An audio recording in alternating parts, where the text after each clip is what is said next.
estem demanant l'aturada del procés de licitació de la 7a terminal de creuers en un moment en què encara es podria fer a cost zero o pràcticament zero, quan encara no s'ha resolt la licitació. Llavors, ens han confirmat que s'ha presentat una única companyia, la mateixa companyia que s'havia presentat a l'anterior convocatòria, que va ser impugnada per les altres companyies que ni s'hi havien presentat perquè havien detectat que era un concurs fet a mida d'aquesta companyia. Llavors el resultat torna a ser el mateix, es presenta una sola companyia. Ens han dit un parell de coses molt curioses al respecte. Per una banda, que no tenen previst aturar el procés, perquè si no, no l'haurien convocat. Però ens han dit una altra cosa més divertida, que és que això no és ben bé una ampliació, és un trasllat. Sabem que hi ha hagut trasllat de la part més aquí d'on estem cap al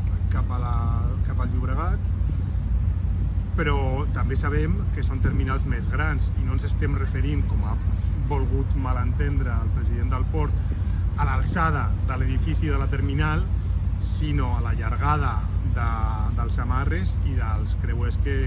hi poden atracar. Llavors, segons ells, no, senzillament són més grans perquè s'han de gestionar més maletes, perquè ara són més... Vull dir,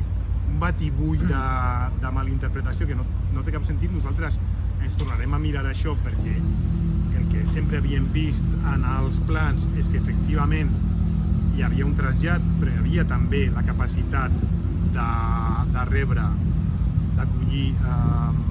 creuers molt més grans, i en principi això és el que creiem que està passant, i si és així tornarem a parlar amb el president del port, possibilitat que queda més que oberta en els diferents fronts que hem tocat,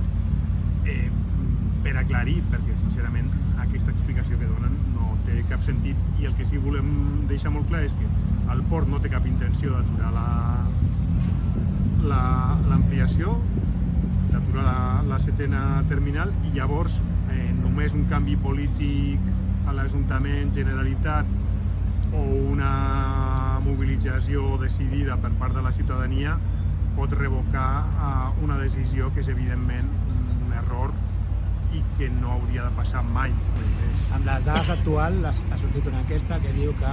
la ciutadania de Barcelona en un 55% està a favor de limitar el número de creuers. Per tant,